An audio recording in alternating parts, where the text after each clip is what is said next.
2 heats down, 2 remain for the elite teams for the men in their opening event on the first day of competition here at Wodapalooza in Miami, Florida. Thank you so much for sticking with us today, everybody. Sean Woodland alongside Tommy Marquez and his Jamie Hagia down on the competition floor.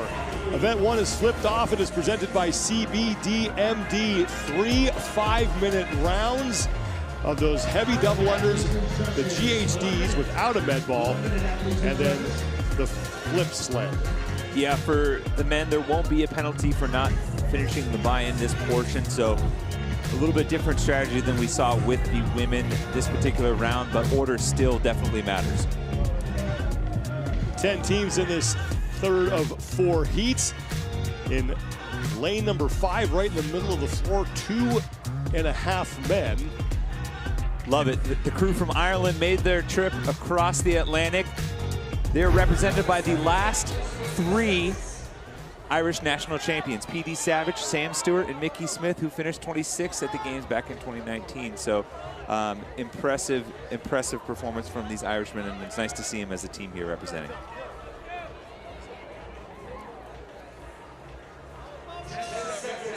See what kind of damage they can do here in this event. 56 reps is the mark to beat. And of course, those reps only count on the flip sled. That was done by DSM Compete in the last heat.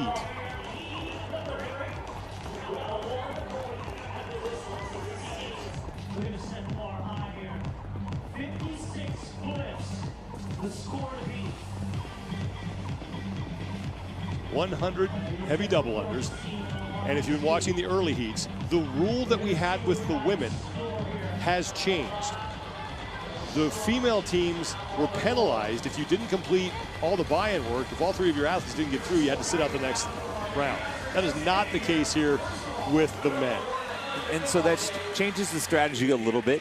You know, if you're a team where you think you might be up against the cap as far as trying to, get everyone through, there's not as much of an incentive to make sure that you finish that portion and maybe save a little energy for the next round, particularly if you're the last athlete or the second athlete, you know that you're going to have to lead off the next round. Well, it's a waterfall sort of Congo line style of event. Once the first man out is done with his double unders, the next man can step on the floor and start that buy-in work. Now 30 GHDs without the med ball.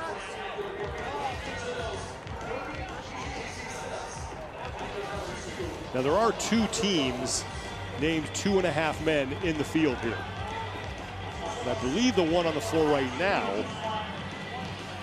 is the trio of Kevin Winkins, Victor Longsved, and Ioannis Papadopoulos, and Papadopoulos is the man on the GHD. So it's like the Canadian Football League where they had 2 Rough Riders. We now have 2.5 men. Yeah, this is what happens when you let. So you were technically correct. This is when you let teams get to pick their own name. But my apologies to Victor Longsved, Kevin Winkins, and Ioannis Papadopoulos. They are not, in fact, from Ireland. The data on the MIG is incorrect. Yes, oh man. In lane 6, that's slightly swole.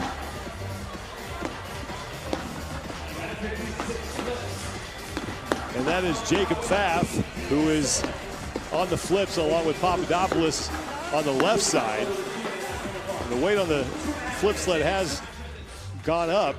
620 pounds on that thing. And Victor Longsved in lane 5 is the man on the GHDs. He does have some games experience. He was there on a team in 2019. He took 8th place. He's also was a fixture at the Meridian Regional back in the regional days. And Victor Longsved just came up a few spots shy of a games qualification in 2020. He was at the Norwegian CrossFit Championship. That Griffin Raleigh, who's competing here, actually won. Got to watch them throw down in person. It was awesome match between the 2. Celebration.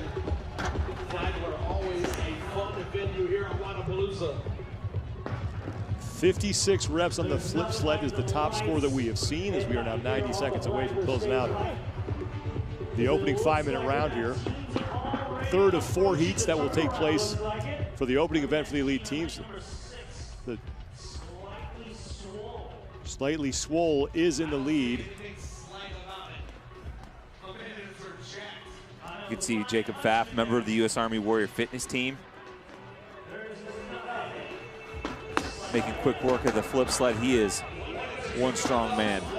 Mark Hutchinson just missed qualifying out of the Mid-Atlantic CrossFit Championship this year. Put in a great performance. One of the best collection of athletes that snatched over 300 pounds. Evan Rogers is the third man on that team, and he has, I believe, already gotten himself on the floor with the other two. Now he's joining. He's in the white shirt. So Rogers just got done with his buy-in work. So now Slightly Swole has all 3 of their men on that sled with less than 30 seconds to go, and they are in the lead here with 2.5 men. Longsved and Papadopoulos in the black shirts sitting in second place. And keep in mind, on the flip sled, it is not necessarily distance that matters. It's the number of flips that you get in. 56 is the score to beat. An impressive 2.5 men hanging tough, and they only have 2 athletes on the flip side. Be curious to see if they purposefully made that third athlete hang back just to save a little gas tank. And now remember, the rule is changed for the men that we had for the women. So teams for the women who did not get all 3 of their athletes through the buy-in work had to sit out the next round. That will not be the case for the men, so that adds another layer of strategy here. So if you know you're not going to make it through, you might as well rest. For sure, and you know, we already had a few keys to the event coming in, but the addition of that little wrinkle definitely changes it a bit. Still want to lead with strength. Obviously, we saw some of the stronger athletes be the first out in front. They don't have anyone in front of them that they have to wait to finish work to be able to get to that sled. No misses on the double unders. You know, if you're the lead athlete, you're holding up everyone else. You're the gatekeeper. You're going to maybe push a little bit harder to hold on to that long unbroken set on the double unders just to get your next athlete out on the field. Round 2 underway, and the order has now changed. You have to change the order of your athletes every round. And it is Slightly Swole in lane 6. It's Mark Hutchinson who's now on the double unders. Victor Longsved in the black shirt on the double unders for his team.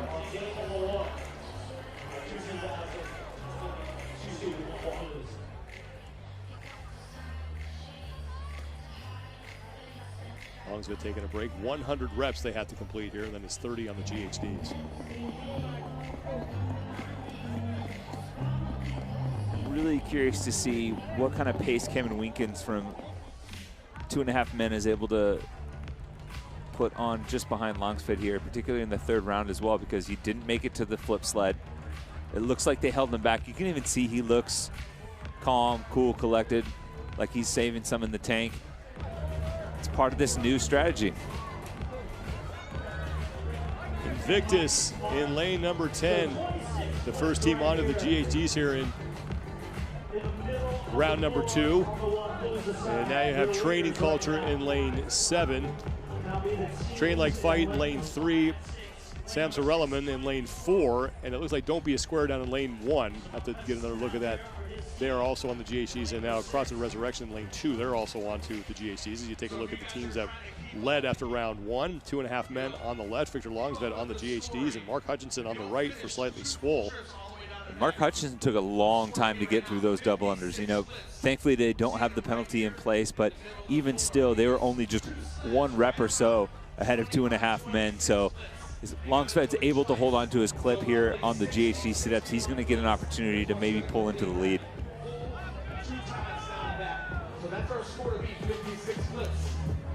Mitch Wagner is off the GHDs for Invictus, as they are your leaders right now in this round. We'll have to see where their sled sits in relation to both Slightly Swole and 2.5 men. Wagner, a seasoned competitor, high-level finisher at regionals, sanctionals, semifinals, competed at the games. on a team with Invictus.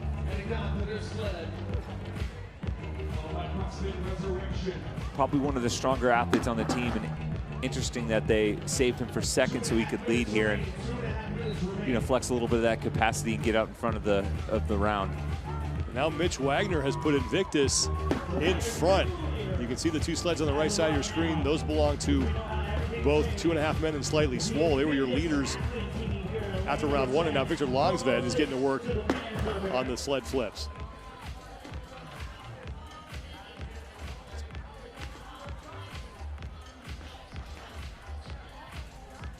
Mark Hutchinson for Slightly Swole now just finished with his GHDs. Here are your top two teams. On the left, it's Invictus, and on the right, it is 2.5 men. 56 repetitions on that flip sled is the score to beat. DSM Compete did that in heat number 2. I liked what Mitch Wagner was doing just a second ago. You see a lot of athletes do that underhand grip like you saw on the left. Puts you in an awkward position once the sled gets to the shoulders. Mitch was actually grabbing on the outside of those handles. So even though he had an underhand grip to get it off the floor, he was able to turn the wrist over, snap those hands around into a better position, almost like a non-false grip muscle up or turning the bar over in a clean. Allowed him to, you know, get that flip sled past its tipping point. Lalo Torres has now joined Mitch Wagner. The two of them are alternating here, and they are in the lead, having pulled ahead of both 2.5 men and Slightly Swole. And just from a mechanics standpoint, everyone I've talked to seems to prefer this flip sled as far as just the ease of use. One of the big issues anytime you're flipping the pig, the one that's wrapped in canvas, is a grip. You know, you might get a good grip the first time, but when you start sweating, your body, your hands, it gets slippery and it's hard to maintain a good chunk of real estate on that thing. Here with those handles, grip is not as much of a factor anymore. You saw Grant Belrose, who's the third member of that Invictus team, just taking a break, and that seems to be the strategy that the teams out front here are employing, resting their third athlete. Victor Longsved for 2.5 men has gotten some help on the sled from Kevin Winkins. As you take a look at Grant Belrose, who's just content to watch his two teammates work, and he's going to take a break, and looks like he will be the first man out in the third and final round. Again, no penalty for not completing all of the work for the men. So much different story than we saw for the women, whereas if you did not complete all the buy-in work, if all three of your athletes didn't get through, you had to sit out the next round. And this is one of the things I like, I guess, about this kind of format. You know, a surface level, it's a collection of individual performances, you know, in a sequential order, but without the penalty here, there is a little bit of strategy on how you manage that third athlete, whether or not it's worth it to maybe try and pick up a few reps by sending him out to the sled, but you know, clearly some teams opting to hold back. CrossFit Resurrection, you just saw Kyle Kant getting set to start his double unders. They are towards the front of this heat. So lanes 2, lanes 5, and lanes 10. Your top 3 teams after round number 2. Third and final round, 5 total minutes again as Victor Longsved takes a break. He was the first man out in the last round. And that'll leave Kevin Winkins out first for 2.5 men. Lalo Torres on the right side of your screen for Invictus, leading off for his team.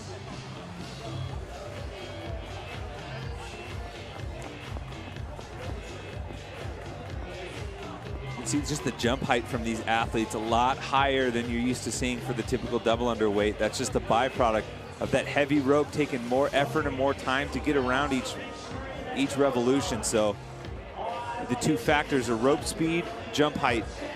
If rope speed slows down, jump height's got to go up. Kyle Kant for Resurrection, going through his 100 double unders. Fantastic mustache on him.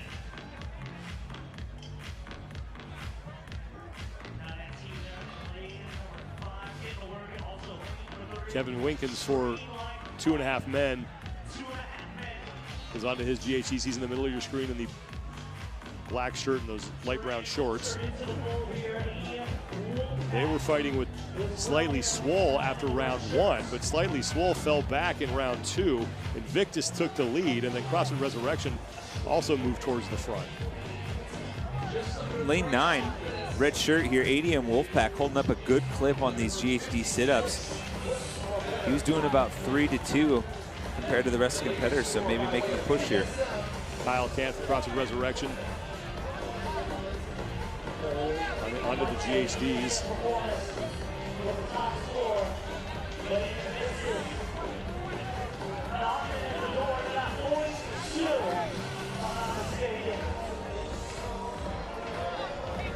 Especially for these lead athletes here, you've already done 60 if you've been able to complete each round, if you didn't hold back.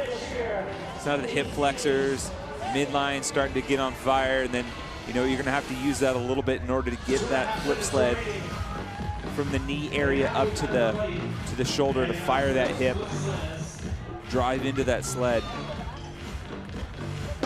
Kyle Kant is done, and he's threatening to put Resurrection ahead of the team on the right side. Invictus' Lalo Torres is still onto the GHDs. Jonathan Gibbons for CrossFit Resurrection was getting set to finish out his double unders and move to the GHDs, and then on to help Kyle Kant on that sled, as Kevin Winkins is also onto the flip sled.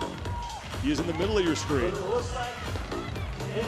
If you remember from the first round, Kevin was the third athlete, and he got a break. They decided not to send him out for the flip sled. 56 successful repetitions on the flip sled is the score to beat. DSM Compete put up that mark in heat number 2. This is the third of 4 heats here in the opening event for the elite men on the first day of competition here at the 10th year of Wodapalooza. Now here comes Lalo Torres for Invictus.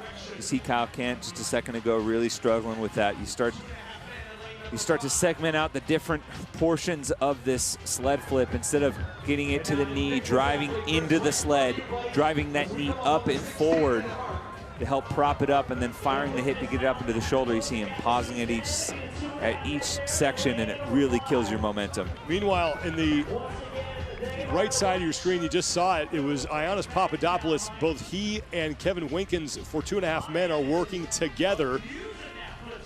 They're now in the middle of your screen, black shirts. They have moved into the lead. They are the only team out there among the leaders who have 2 men on the sled. Kyle Kant looks like he does have some help now as well. He's on the right side. Jonathan Gibbons got through his buy-in, and he's going to try to help out Kyle. But Papadopoulos and Winkins are doing some great work here. If I'm Kevin, I'm just letting Ioannis go for it. I mean, you know, if you remember from the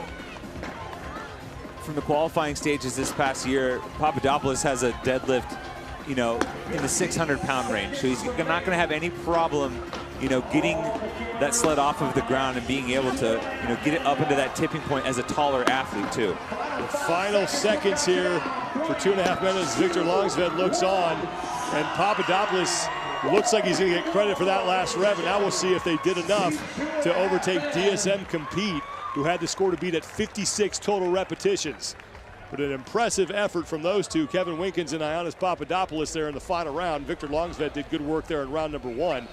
That last 4 flips in about 15 seconds. Tremendous performance from one of 2.5 men.